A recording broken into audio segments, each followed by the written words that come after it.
Բարև ձեզ սիրելի հայրենակիցներ, ձեզ հետ է Էդվարդ Անտենյանը։ Ողջունում եմ ձեզ Արարատի մարզից, Երասխից։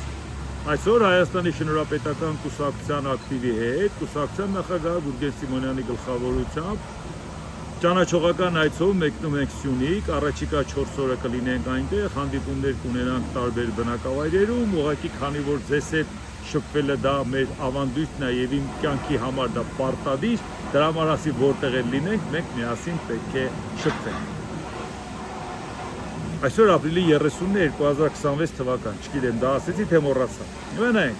կառավարությունը վավերացրել է Թրամփի խաղաղության խորհրդի կանոնադրությունը եւ այն ուղարկել սահմանադրական դատարան։ Եթե սահմանադրական դատարանը կանոնադրությամբ ամրագրված պարտավորությունները Հայաստանի Հանրապետության սահմանադրությանը համապատասխանող ճանաչի,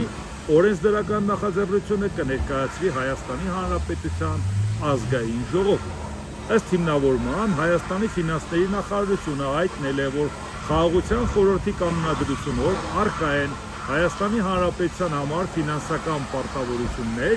նախատեսող դրույթներ Հայաստանի պետական բյուջեի ծախսերի ավելացման գծով։ Ինչն է այստեղ հատկանշական։ Հայաստանի Հանրապետության կառավարությունը իհարկե դա դրական եզրակացություն կտար, որովհետև ցանկանում էր հաճոյանալ Դոնալդ Տրամփին, շատերն ասում էին, տեսեք, ինչ լավ է գնահատվում Դոնալդ Տրամփի հետ մենք գործ ենք բռնել, այսպես ասած, բայց իրականում լավ ենք հասկանում, որ այդ խաղաղության խորհուրդը դեռ չստեղծված արդեն անիմաստ կառույց է եւ ժամանակի ընթացքում է ցույց տվեց, որ Դոնալդ Տրամփը դիմեց ՄԱԿ-ի անդամ երկրների 1/3-ից էլ պակասին արձագանքեց այդ դիմացների 1/3-ից էլ պակասը։ Արդյունքում հասկանում են, որ դա որևէ էական նշանակություն չունի։ Բայց այդ դեպքում է սկսեցին ասել, բա ինչպես պետք է մերժեինք Դոնալդ Տրամփի։ Հասկացան։ Դրա համար պետք չի շատ ոգևորվել դրանով, բայց հիմա ուրիշ խնդիր էլ կա։ Հայաստանի Հանրապետության սահմանադրական դատարանը, եթե հանկարծ կորոշի, որ սա չի հակասում մեր սահմանադրությանը, ուրեմն եթե բախտ կվիճակվի, որ մենք դառնանք խորհրդարան, անցնենք խորհրդարան, պատգամավոր դառնանք, ես համարում եմ, որ մենք անպայման կնախաձեռնենք օրենսդրական նախաձեռնություն, որ Հայաստանը երբևիցե չմասնակցի որևէ միջազգային կառույցի, որտեղ իր դերակատարությունը ստորադասված է։ Նույնիսկ եթե դա ստորադասված է Ամերիկայի Միացյալ Նահանգների նախագահի տեսքով, որովհետև այդ կառույցը ստեղծվելն է, այդ կառույցը ստեղծվում է, Դոնալդ Տրամփն ասում է, ես եմ դրա ղեկավարն ըմելու, ոչ թե ի պաշտոնե անգամ Միացյալ Նահանգների նախագահ, այսօր նախագահ ասում է, հետո ես որ նախագահել չլինեմ, ես եմ ըլնելու դրա ղեկավարը։ Այսինքն դու չես կարող լինել մի կառույց, որտեղ ի սկզբանե որոշած է, որ դու երկրորդական դերակատարություն ունես։ Անկամ ՄԱԿ-ի պես կառույցը, որի 193 անդամ պետություն ունի, անգամ որոշում կայացրեցին եւ անգամ գրված ու չգրված, որ որևէ ՄԱԿ-ի անվտանգության խորհրդի մշտական անդամ երկրի որևէ քաղաքացի չի կարող լինել գլխավոր քարտուղար, որպեսզի կարողանան ապահովեն այդ բոլորի համար հավասար հնարավորությունները։ Իսկ այս պարագայում Դոնալդ Տրամփն ասում է, ես ստեղծում եմ նոր միավորված ազգերի կազմակերպություն, բայց որ դա ես պետք է լինեմ դրա ղեկավարը։ Հուսանք, որ մեր սահմանադրությունը, չեմ կարծում մեր սահմանադրական դատարանը նման որոշում կայացնի ի վնաս Նիկոլ Փաշինյանի, բայց եթե այդքան համարձակություն ունենար, շատ լավ կլիներ, որովհետև մենք պետք է այնուամենայնիվ ձևը գտնեինք դրանից մաքրվելու։ Մի բան, որ այս պահին, ինչպես տեսնում եք, այդքան էլ իրատեսական չէ։ Մի բան էլ ընտրությունների հետ կապված ուժեղ Հայաստան կուսակցության առաջնորդ Սամվել Կարապետյան։ Ինչ է ասում։ Ես վստահեցնում եմ, որ սեպտեմբերին պատերազմ չի լինի, որովհետև սեպտեմբերին Փաշինյանը չի լինի։ Հայաստանին սպառնում է երկու մարդ՝ Ալիևը եւ Փաշինյանը։ Անկախ նայած թե ինքը Փաշինյանին ինչ առիթով է քննադատում, դա իր խնդիրն է, շատ բաներ տեղին, նույնն էլ եթե Փաշինյանն է նրանց քննադատում, դա էլ տեղին, բայց այսպիսի կատեգորիկ հայտարարություն անել, որ սեպտեմբերին Փաշինյանը չի լինելու եւ մարդկանց մոտ հույս արթնացնել, մարդիկ էլ ասեն վերջապես էլի գնանք ձայն տանք այդ ուժին, որպեսզի կարողանանք այս Փաշինյանից պրծնենք, ու հետո ինչ է տեղի ունենալու, բայց եթե հանկարծ չհաջողվեց Փաշինյանին տուն ուղարկել, բայց այդքան մարդկանց հիասթափությունը ով է փարատելու։ Հետո Սամվել Կարապետյանը մտածեց, որ իրան լավ չհասկացան, Հայաստանում լավ չընդունեցին, վեր կացավ գնաց իր բիզնեսներին դուրսը տերություն արեց։ ինչ ենք անելու մենք այդ հիասթափված մարդկանց հետ, ինչու է դա արվում, ու շատ դեպքերում է մարդիկ ասում են դե տեսնում եք, այս երկուսն են էլի, Փաշինյանն է, մեկ էլ այս Սամվել Կարապետյանն է, ասում են դե իրանք են, ասում են բայց դու ձայն ունես, չէ, դու քո ձայնով եթե գնում ես ձայն ես տալիս, ասենք Հայաստանի Շնորհապետական կուսակցությանը, մյուսն էլ է ձայն տալիս, մյուսը ոնց են իրանք,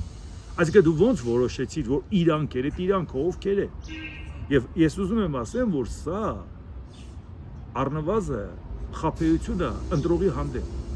դες կատեգորիկ ասես սեպտեմբերին ինքը չի դելու, մենք ենք կլնելու, որովհետև հիմա իրանք ինչ են ցանկանում, արդեն ասին, որ պայմանավորվել ենք, 3 քաղաքական ուժով կմիանանք իրար, մեր վարչապետի միասնական տեխնացու կունենանք, այն երկուսը Ռոբերտ Քոչարյանը, Գագիկ Ծառուկյանն ասին, ով շատ ձայն կհավաքի, նրան է կպաշտպանի, իրականում շատերը խոսում են այն մասին, որ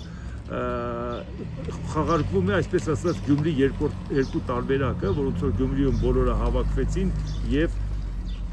ընդդիմության տեխնացուին ցայն տվեցին, կարծելով որ հիմա էլ խորհրդանում է կանեն Գյումրի երկու տարբերակը, բայց մոռանում եք, որ սա Գյումրի երկու տարբերակը չի, իշխանությունն էլ այս տարբերակն օգտագործում է որպես Քոչարյան երկու տարբերակ, այսինքն եթե 2021 թվականին պայքարը գնում էր Նիկոլ Փաշինյան, Ռոբերտ Քոչարյան, ապա 2026 թվականին գնա Նիկոլ Փաշինյան, Սամվել Կարապետյան, արդյունքում նաև Ռոբերտ Քոչարյանն ու Գագիկ Ծառուկյանն էլ միասին, այս խաղով դուք 100%-ով գիտեք, որ հաղթելու եք, շատ դեպքերում մարդիկ ասում են, իսկ ձայները կարող է տան Քոչարյանին, եթե նույնիսկ Քոչարյանն ասել է առավելագույն ձայն հավաքողի կպաշտպանենք մենք, բայց հետո մտածում են, ասում են, իսկ նա ինչի է ցանկանում մասնակցի, չգիտի որ չի հաղթելու, նա մտածում է, որ եթե ինչքան է ձայն ստանա, եթե այդ ձայներից կախված է ով կլինի վարչապետ, ուրեմն ինքը խաղի մեջ է, չմոռանանք, որ 2008 թվականին նա հույս ուներ, որ ինքը կդառնա վարչապետ, կարծում էր, որ Սերժ Սարգսյանը իրան կնշանակի վարչապետ եւ այդ պարագայում Սերժ Սարգսյանը կլինի իր ենթակայության տակ նախագահ կաշխատի, բայց երբ որ եղավ մարտի 1-ը եւ Սերժ Սարգսյանը լավ է փոչը քաշեց մի կողմ, չնայած ինքը այդ ժամանակ գործող վարչապետ է, իսկ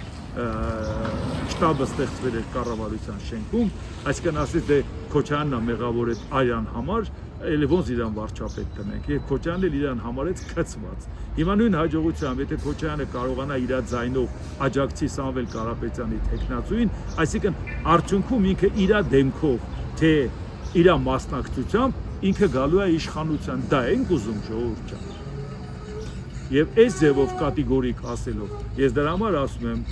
որևէ պարագայում չի կարելի ասել, որ հարցը որոշված է։ Եթե որոշում է ժողովուրդը ու մի մարդ ձեզ չի հարգում, արդեն ինքը ընտրվել է, արդեն ինքը մի ուրիշին ճանապարհել է, դուք իրան հարգող մարդը կգնա այդ մարդկանց ձայն կտա։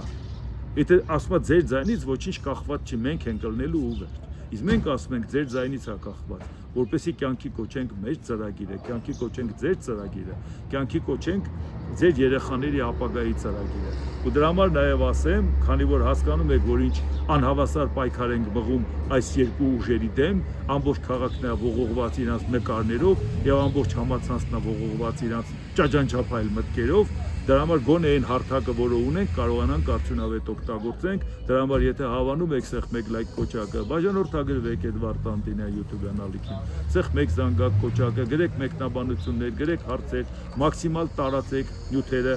նույն հաջողությամբ նաև անպայման բաժանորդագրվեք Հայաստանի Շնորհապետական կուսակցության նախագահ Գուրգեն Սիմոնյանի էջին, նաև YouTube-յան ալիքին, նաև Facebook-յան էջին, ձեր աջակցությամբ մասնակցեք ձեր ակտիվությամբ, որտեղ շատ կարևոր է ձեր մասնակցությունը ցանկացած ձևով, եթե նյութեր եք տարածում, նաև շատ-շատերը, որ եթե ասում եք մարդկա չի ճանաչում, դուք նյութեր եք ուղարկում, շատ ավելի հեշտ է, որ ոչ թե մենակ ասենք օրվա նյութը ուղարկեք, մարդը նայի կարող է ասենք որևէ ինֆորմացիոն նյութը այդքան ակտուալ ինքը չհամարի, բայց գոնե եթե ինքը պատկերացնի մենք ինչ ենք մտածում, այո ուղարկեք այն ֆիլմը, որը վերջերս ես ձեր դատին ներկայացրեցի, եւ մեկ էլ մի քանի օր առաջ էլ Գուրգեն Սիմոնյանի ֆիլմը, դրանով իրանք պատկերացում կկազմեն, եթե իրանք հետաքրքրեց, եթե իրանք պատկերացրեցին ում հետ գործ ունեն, արդեն հանգիստ կմտնեն իմ էջն էլ, Գուրգեն Սիմոնյանի էջն էլ, արդեն օրվա նյութերն էլ կնայեն եւ ամեն օր ինչպես դուք մասնակից կլինեն մեր այս ծրագրերի։ Դե հիմա անցնենք առաջ։ Թուրքիայի արտաքին գործերի նախարար Հական Ֆիդան Եվրամիությունը չունի քաղաքական կամք Թուրքիայի շարքերը ընդունելու համար, նույնիսկ եթե բոլոր պայմանները բավարարվեն։ Սարկոզին հրաժարվեց դրանից դեռևս 2007 թվականին։ մենք շատ լավ հարաբերություններ ունենք առանցին եվրոպական երկրների հետ, սակայն Եվրամիության հետ ընդհանուր առմամբ իրավիճակը տարբեր է։ Կա համագործակցության անհավանական ներուժ, մենք պարզապես պետք է գործողություններ ձեռնարկենք հավելելու FIDA-ը։ Հիմա տեսեք, ինչը ասա շատ կարևոր, հատկապես այս նախընտրական փուլում, երբ որ մենք ասում ենք, որ եթե կստանանք ծանրակշիռ ձայներ, կստանանք մեծամասնություն, առաջի քայլը այդ կներկայացնենք Եվրամիության անդամակցության, եթե չենք ստանա ծանրակշիռ ձայն, չենք ստանա մեծամասնություն, բայց կունենանք ծանրակշիռ ձայն, ապա կպաշտպանենք մեր տեխնացուին եւ բացի դրանից ազգային ժողովի հարթակը կուղարկենք, այդ կապերը միջազգային կօգտագործենք, հասարակության հետ շփվելու հնարավորությունները ավելի մեծ կլինի եւ ամեն ինչ կանենք, որ անգամ հասնենք դրան, որ հանրակրվեի ճանապարհով գնանք եւ օրվա իշխանությանը պարտադրենք ինքը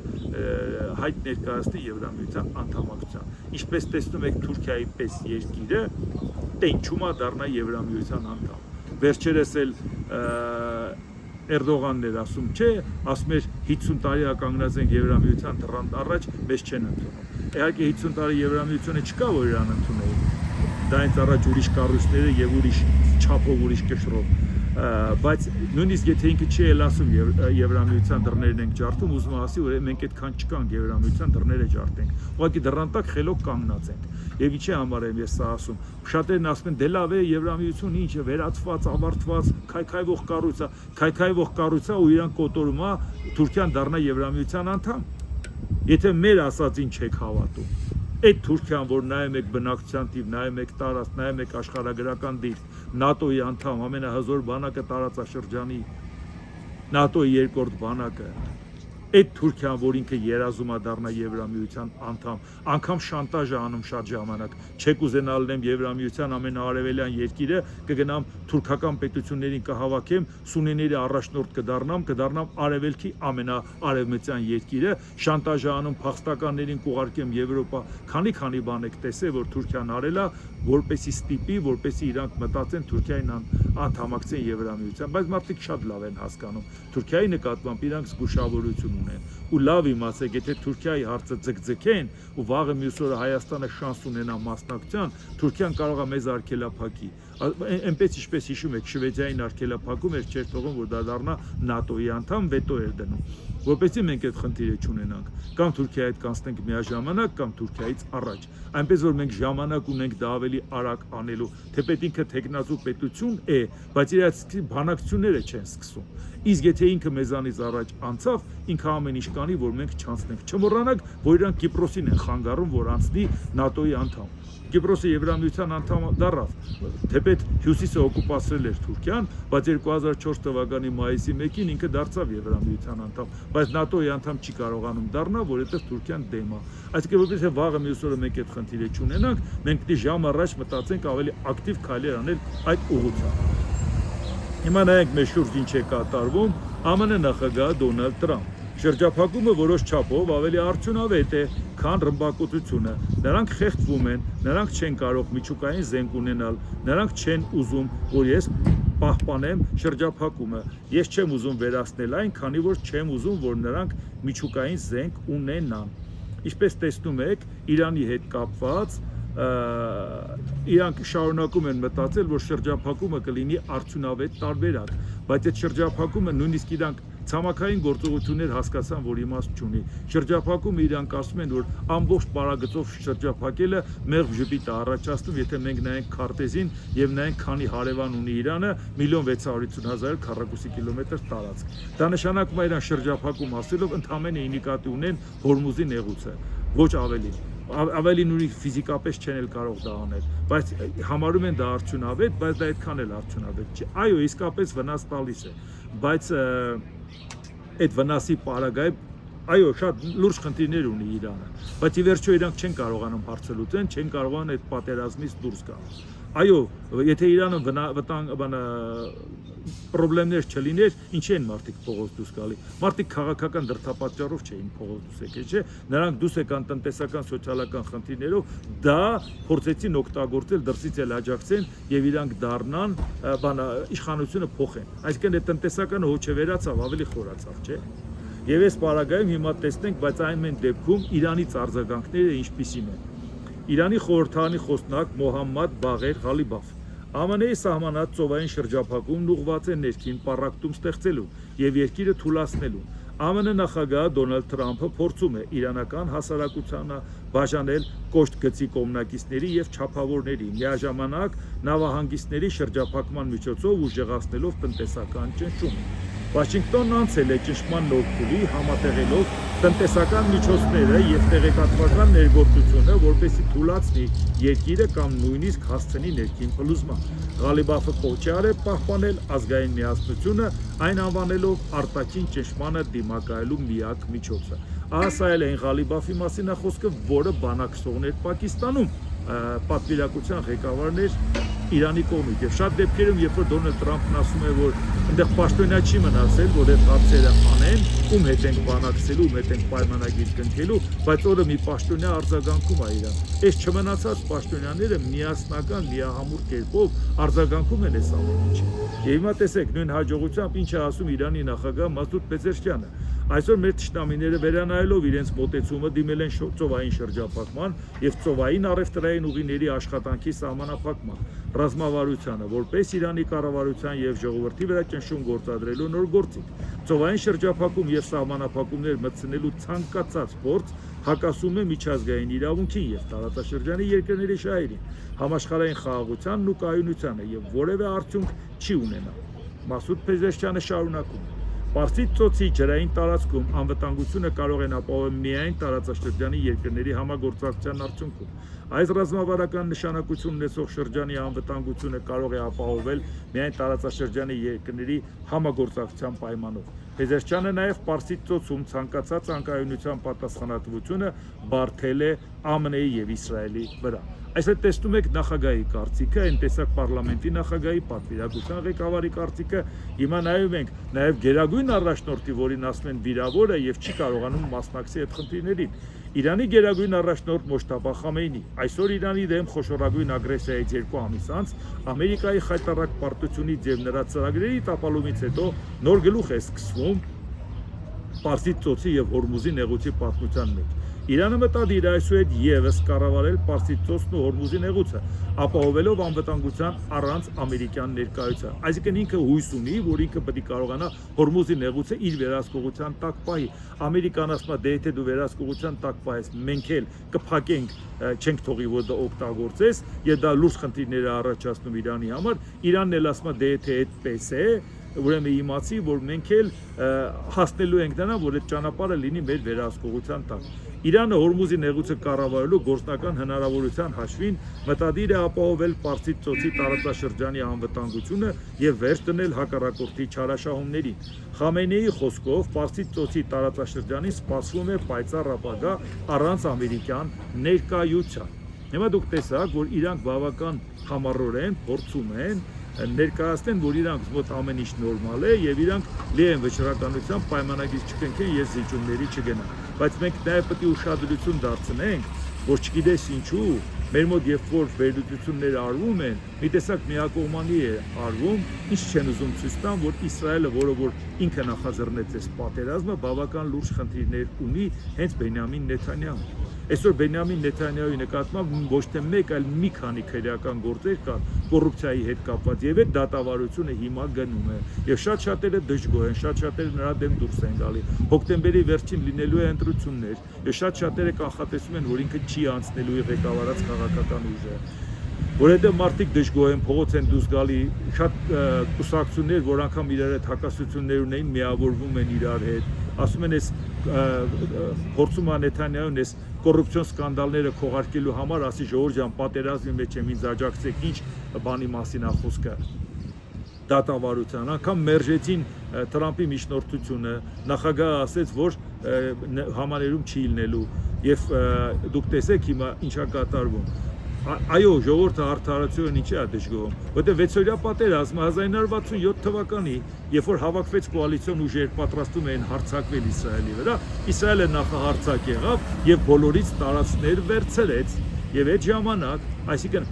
կորուստները շատ փոքր էր Իսրայելի, բայց հաջողությունները շատ մեծ։ Բայց երբ որ դրանից տուժեց նաև Եգիպտոսը, տուժեց Սիրիան, որտեղ եւ Սիրիայից վերցրեց Հոլանի բարձունքները եւ Եգիպտոսի Սինայի թերակղզու վրա վերահսկողություն հաստատեց, իրանք շատ ծանր տարան այդ կորուստները եւ մտածեցին առիթն օգտագործեն եւ հարձակվեն Իսրայելի վրա, բայց հարձակվեցին իրանք հանկարծակի բերելով, չնայած մի քանի պրովոկացիաներ արեցին, հարձակվեն, չհարձակվեն, զգոնությունը բթացրեցին նաև, առիթն օգտագործեցին 73 թվականի հոկտեմբերի 6-ին Յոմ Կիպուրի տոնակատարության հետ կապված կրոնական, հենց Յոմ Կիպուրի պատերազմն էլ անունը դրվեց, որ իրանք սկսեցին հաշվի առնելով, որ նաև տոնով զբաղված կլեն եւ այդքան զգոն չեն լինի, բայց Իսրայելը նույնիսկ եթե հետախուզական տվյալներ ունեցավ, վախեցավ նախահարձակելնի, ասեն դե այս անգամ էլի դու սկսեցիր եւ շատ մեծ կորուստներ տվեց, մինչեւ 3000 հոգի զոհվեց, բայց մարդիկ հաշվի առան, որ դա քո վրա հարձակվել են ու դու պատրաստ չէիր։ Չնայած հետագայում Ամերիկան օգնեց, Իսրայելը անցավ հակահարձակման, հետո կանգնացրեցին պատերազմը, դրա մասին շատ են խոսել, դա ուրիշ թեմա է։ Ուզում եմ ասեմ, Իսրայելի ժողովուրդը կարողացավ ներողամիտ լինել, որովհետև իրանց վրա էին հարձակվել։ Իսրայելի ժողովուրդը կարողացավ ներողամիտ լինել, երբ որ Համասը հարձակվեց հոկտեմբերի 7-ին նախանցած տարի Իսրայելի վրա, որտեղ իրանք պատրաստ չէին դրան, թեպետ մեղադրում էին, ասում են, բա ոնց հետախուզությունը այդքան տվյալ չուներ, ինչ որտեղ էլ նաև կասկածում են, ասում են, կարող է Իսրայելը ցանկացավ այդ առիթից օգտվի, որ հակահարձակման անցնի, բայց ուրիշ ախնդիր է, մարդիկ ասում են, մեր վրա հարձակվել են, կորուստներ են ունեցել, բայց հիմա ասում են, Բենյամին Նեթանյահու գնաց Տրամպի խելքը կերար, Տրամպը մտավ պատերազմի մեջ, ամերիկացիները Տրամպից են դժգոհ, իսրայելցիները Նեթանյահուից են դժգոհ, արդյունքում սա ստացվեց Նեթանյահուի պատերազմն է, ոչ թե Իսրայելի պատերազմը։ Չգիտես ինչի այդ մասին չեն ուզում ասեն, այն մարդիկ ոնց իրանց թվում է, թե իրանք արևմուտքի կողմնակից են, եթե Իսրայելին հանկարծ քայլերը քննադատեն, իրանք սխալ կհասկանան։ Կասեն կարողա պաշտպանում եք բանին, կրոնապետությանը, չէ, կրոնապետությանը չենք պաշտպանում, պաշտպանում ենք ճշմարտությունը։ Եթե ճշմարտությունը ձեզ չպետք է ասենք, քաղաքական համակրանքների ու հակակրանքներով ձեզանից ճշմարտությունը կոծկենք, արդյունքում ինչ է ստացվելու։ Այո, Իրանի վիճակը շատ վատ է, բայց դրանից Ամերիկայի Միացյալ Նահանգները հարցը մինչև հիմա չի լուծել, երկրի վիճակը դժվարացրել է։ Այո, Իսրայելի վիճակն էլ է շատ վատ, որովհետև Նեթանյահուն չի կարողանում այդ հարցը լուծի։ Տրամփին մեղադրում են, ասում են, Էփշտեյնի սկանդալի համար կռիվը սկսեցիր, Նեթանյահուն մեղադրում են, կոռուպցիոն սկանդալի համար կռիվը հրահարեցիր։ Այնպես որ ուզում եմ ասեմ, որ մենք սրան ուշադրությամբ կհետևենք։ Ռուսաստանի անվտանգության խորհրդի փոխնախագահ Դմիտրի Մեդվեդև, Մեծ Բրիտանիայի եւ Շվեդիայի թագավորները պետք է հիշեն, որ թագավորում են, բայց չեն կառավարում։ Նախքան քաղաքականության մասին խոսելը։ Եվրոպացի թագավորները այնքան են ձանձրացել, որ դեն են նետել կանոնները եւ խառնվել քաղաքականությանը։ Ինչպես այլ կերպ կարելի է մեկնաբանել Չարլզ III եւ Կարլ 16 Գուստավի հռետորաբանությունը Ուկրաինա եւ ՆԱՏՕ-ի պայմանագրի 5-րդ հոդվածը պաշտպանելու մասին։ Երեգել ենք մենք սրան անդրադարձել, այո, արտաքին քաղաքականությունը դա կառավարության մենաշնորհն է, չի կարող միապետը, որը հիմնականում արարողակարգային եւ ներկայացուցչական ֆունկցիա ունի, արտաքին քաղաքականության խնդիրներին մասնակցի, բայց չմոռանանք, որ եթե դա չի հակասում կառավարության ծրագրին, եթե կառավարության հետ դա համաձայնեցված է, ապա նման մեղադրանք ներկայացնելը առնվազն անտեղի է, որովհետև թե Շվեդիայի հետ կապված մենք տեսել ենք նրանց վերաբերմունքը, որ նրանք ցկտեցին, այդքան տարի չեզոք էին դարձան ՆԱՏՕ-ի անդամ, որովհետև Ռուսաստանին համարեցին ագրեսոր, պատահական չի դա մեր աչքի առաջ եղավ, եւ բացի դա Չարլզ III-ն էլ գիտի, որ Կիր Սթարմերը վարչապետը ընդգծված ձևով կանգնած է Ուկրաինայի թիկունքին։ Այնպես որ այս հարցում մեղադրել, թե դուք ինչ գործ ունեք, զբաղվեք ձեր գործերով, նրանք իրանց լիազորություններից դուրս չեն եկել, որովհետեւ իրանց կառավարությունների գիծն են առաջ տարել։ Նույն Մեդվեդևը ինչ է ասում, ինչ վերաբերվում է Եվրոպային, մենք որևէ ագրեսիվ մտադրություն չունենք, սակայն այդուհանդերձ այդ թափանիվը պտտվում է, արտադրվում է հսկայական քանակությամբ զենք եւ Եվրոպայի գրեթե բոլոր առաջնորդները, այդ թվում խոշորագույն երկրների ասում են, թե մենք հասկանում ենք, որ պետք է պատրաստ լինենք հետ մղելու ագրեսիան, պատերազմն անխուսափելի է։ Մեդվեդևի խոսքով Եվրոպայում ոմանք դա հասկանում են, իսկ ամերիկացիները դա շատ ավելի լավ են լսում։ Հենց այդ պատճառով որ ամերիկացիներն ավելի պրագմատիկ են, քան եվրոպացիները։ Սա առաջի պաշտոնյան չի Ռուսաստանից, որ ամեն անգամ տենց ժեստեր անում Ամերիկային, որ արի իր այդ պայմանավորվենք, այս Եվրոպայի դեմ դուրս գանք։ Այդպես էլ անում է Դոնալդ Թրամփը, բայց հասկանում է, որ այդտեղ շատ լուրջ կորուստներ է ունենում թե հեղինակության, թե Ամերիկայի Միացյալ Նահանգների կշռի։ Չի կարող ինքը այդ հարցը լուծել Ռուսաստանին պաշտպանելով։ Կա մեկ խնդիր, Ռուսաստանին պետք է տանել ռազմավարական պարտության, որի պարագայում Իրանի հարցն էլ կլուծես Չինաստանի հարցն էլ։ Չլուծեցիր Ռուսաստանի հարցը, Իրանի հարցն էլ չես լուծի, նույնիսկ եթե այսօր խաղաղության, համարենք այսօր խաղաղության ես գնացի, ինչ հարց ես լուծել։ Իրանը ցանկանում է Իսրայելը վերանա, որ վտանգը վերանա։ Իսրայելը ցանկանում է Իրանը վերանա, որ վտանգը վերանա։ Երկուսն էլ իրար չեն կարողանում վերացնել։ Ինչ փաստաթուղթ ուզում ես ստորագրի, խնդրը դրանով ո՞նց է լուծվելու։ Այնպես որ իսկ այդ հարցը, եթե չի լուծում Միացյալ Նահանգները, մտածում է խաղեր տա Ռուսաստանի հետ, Պուտինի հետ, դա ավելի շատ Ամերիկայի Միացյալ Նահանգների կշռին ու հեղինակությանն հարված հասցնում։ Իսկ բանը շարունակում է Ամերիկային ժեստանելուց հետո, իսկ Եվրոպան ահա այնպիսին է, ինչպիսին կա այսօր։ Ցավոք ներկայիս իրավիճակը ես չեմ կարող համեմատել որևէ այլ բանի հետ։ Բացի առաջին համաշխարհային պատերազմի նախաշեմի 1914 թվականի եւ երկրորդ համաշխարհային պատերազմի նախորդի 1939 թվականի հետ։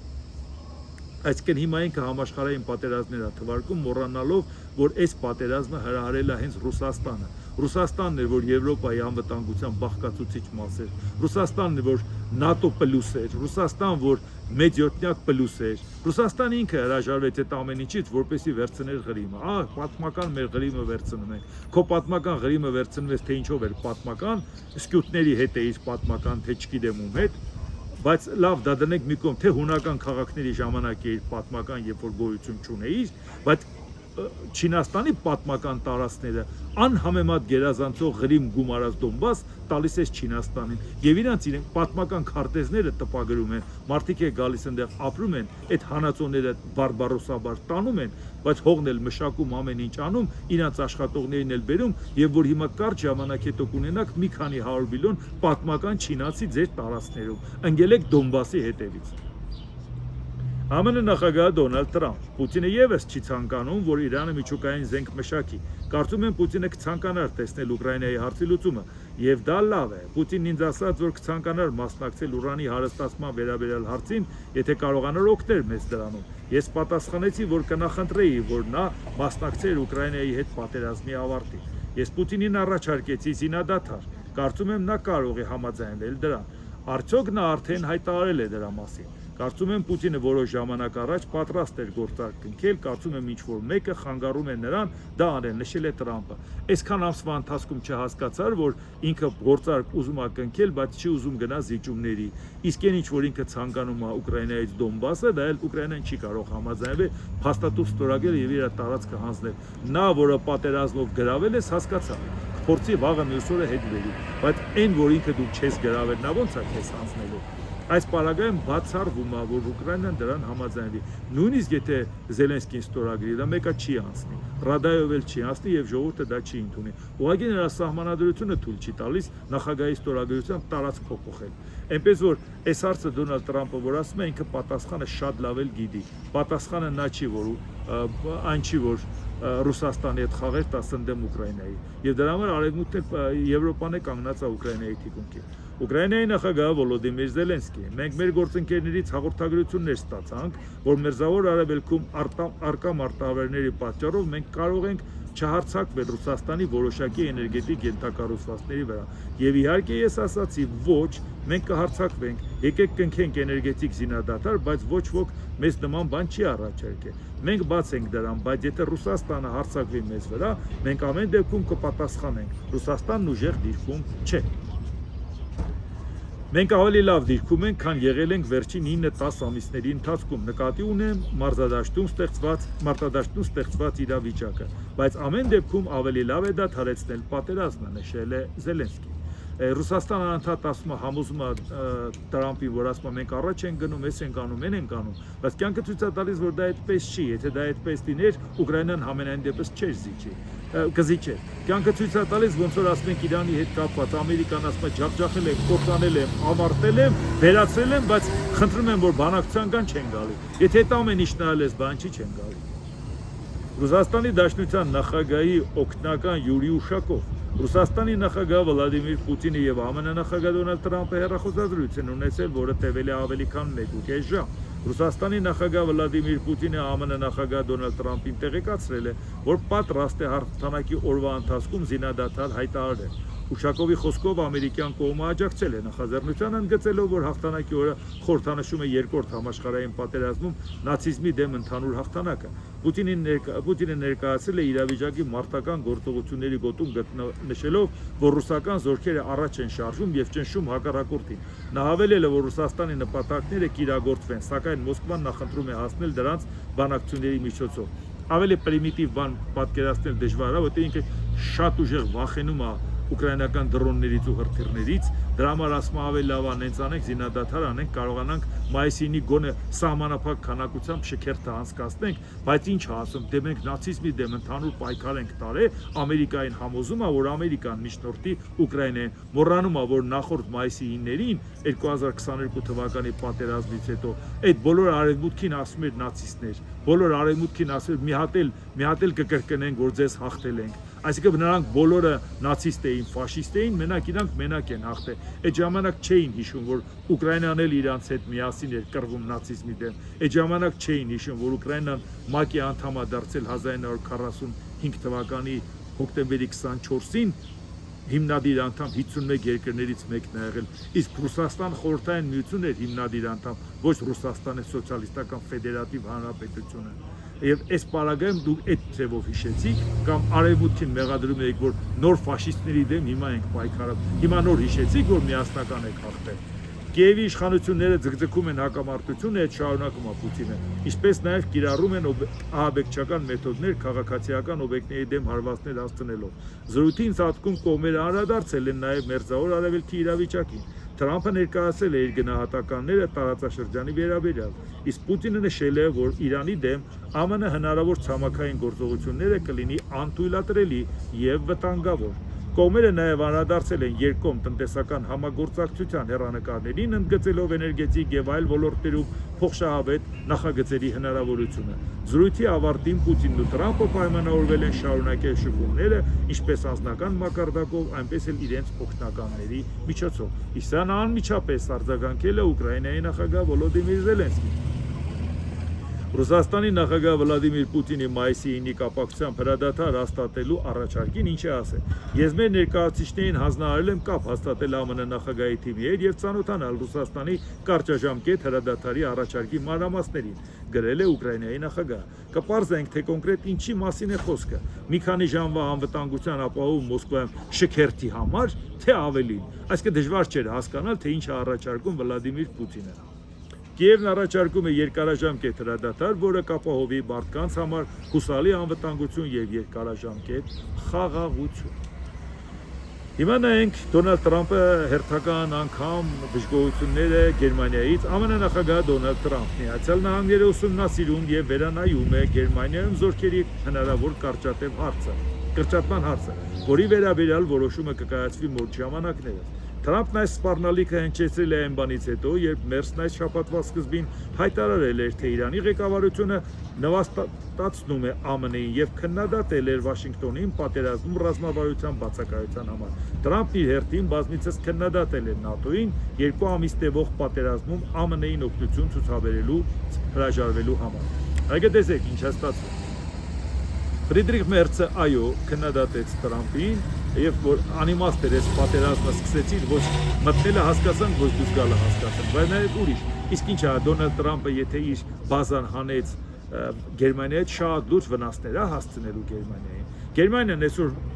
ունի լուրջ խնդիրներ երկրի ներսում այնպես չի որ չունի Ֆրիդրիխ Մերցին շատ խայտառակ ձևի քննադատում են իր երկրում նորություն չի դա բայց նա շատ լուրջ հարց է լուծում աշխարհի համար այդ շատ լուրջ աշխարհի համար հարցը լուծելու պարագայում իրեն շատ ձեռնտու է որ ժողովուրդը հասկանա որ ինքը պետք է զինվի եթե հիմա դու փորձես բազան հանես ինչ պետք է անի Ֆրիդրիխ Մերցը պետք է իր ժողովրդին բացատրի որ հասկանում եք հիմա ինչ է կատարում Ամերիկան Ռուսաստանի հետ համահունչ աշխատում է դա եք մենք ուզում դրա համար բերեք նորմալ զինվենք իսկ երբ որ նորմալ զինվի ռազմական ծախսեր անել իրան այնուամենայնիվ այդ հարցը կարդարացնի այն Գերմանիան որի նկատմամբ անվստահություն կա որտեղ երկու համաշխարհային պատերազմներ Իրանով է պայմանավորված այն Գերմանիան